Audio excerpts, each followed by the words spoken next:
mundohet që kryeministri Kurti nuk ka interes, do thot për Vjosa Osmanin edhe për shkak sepse Albin Kurti tjetër është për konsum të mbrendshëm politik që e përdor retorikën. Ai është i vetëdijshëm. Mos mendojmë që nuk e din këtë, është i vetëdijshëm plotësisht që asnjë milimetër sukses ndërkombëtar nuk mund të ketë shteti i Kosovës pa i zbatuar detyrimet të cilat edhe vetë i ka pranuar në procesin e negociatave në Bruxelles. Unë jam i bindur që ai është plotësisht i vetëdijshëm dhe që tjetër është kërkesa e tij fillimisht në nënshkrimje, më pastaj zbatimin për bashkësinë ndërkombëtare, si për Brukselin ashtu edhe për Shtetet e Bashkuara të Amerikës. Tashmë kjo marrëveshje ka karakter ligjor. Edhe unë nuk besoj që këto entitete do të bëjnë kompromise me konstatimet e tyre në raport me kërkesën e qeverisë së Kosovës. Dhe tash ku qëndron problemi? Njëra prej sfidave kryesore, kafshata më e madhe dhe më e hidhur politike që do duhet ka përdihet, nuk ka dyshim që është fillimi i procedurave për themelimin e bashkësisë së komunave. Ajo është evidente. Ne prim mandat të plot. Me gjuhën e televizave të vendosur. Dhe ne e kemi parë edhe në mandatin e. Sot pse nuk jemi antar të Këshillit të Evropës? Nuk është që Rusia ka qenë pengesë, as që Serbia ka qenë.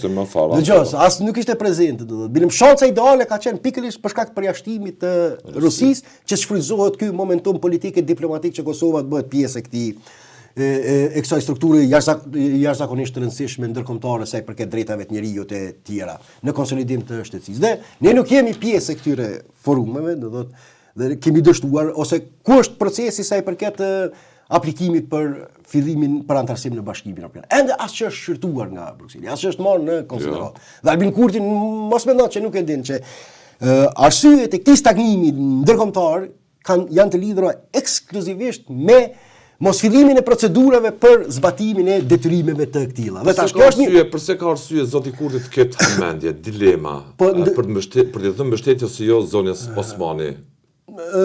Qëndroj mirë për mëna. Qëndroj. Asnjë problem zoni Osmani. Mirë, mund të jetë. Në rrafshin e brendshëm qëndroj shumë mirë. I druhet se mbas ajo do të jetë me autonome në mandatin e dytë. Jo, edhe kjo mund të jetë, mirë, po edhe mund të jetë, po du vetëm edhe një variabël tjetër, vetëm një variabël tjetër ta çoj deri në fund. Jo konformiste. Jo, mund të jetë edhe kjo, mirë, po edhe një variabël tjetër po dua të analizoj. Mund të jetë interes i Albin Kurtit që fillimin e zbatimit të këtyre detyrimeve ta bëj duke e pasur në krah, në pozicionin më të rëndësishëm një shtetëror, një figurë me një sfond më të rëndësishëm heroike kombëtar. Do që vjen nga, po e zon, hipotetikisht Ramosh Haradinaj, hipotetikisht.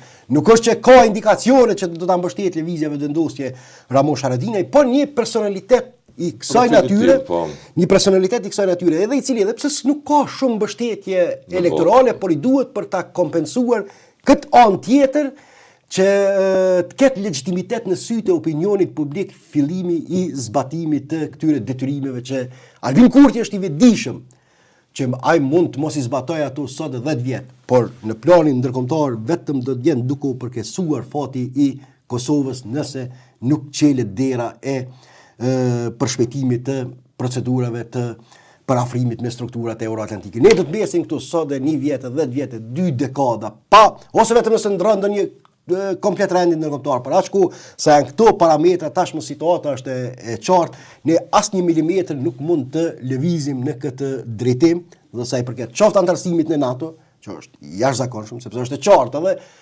procedura e antarësimit në NATO, edhe në Bashkimin Evropian. Në fundit hajde u bën po e lajm se dhe ashtu kështu bordi paqës do ta avancoj. Mirë, po qoftë në NATO, qoftë në Bashkimin Evropian, ne nuk mund të lëvizim asnjë milimetër pa fillimin e zbatimit të këtyre detyrimeve. Pati presidentin në duart e kujt është? Realisht është në duart e lëvizjes vendosjes, është forca më e madhe politike. Pa vullnetin e lëvizjes në duart e një platforme kompromisi, siç e tha edhe ish deputeti Dugolli, se do të shikojmë dhe opsione tjera, po lëvizjen të flasin vetë deputetë ish deputetë. Realisht nuk mund të ketë president pa vullnetin politik të lëvizjes vetëvendosje për t'i dhënë president të vendit. Ka 57 deputetë, është në sens logjik në këto rrethana, është iluzion të mendohet që mund opozita ta imponojë ndonjë kandidat të saj duke anashkaluar pushtetin. Është ekskluzivisht në dorën e lëvizjes vetëvendosje, mirë po mbetet të shihet se çfarë qasje do të përdor ky subjekt politik.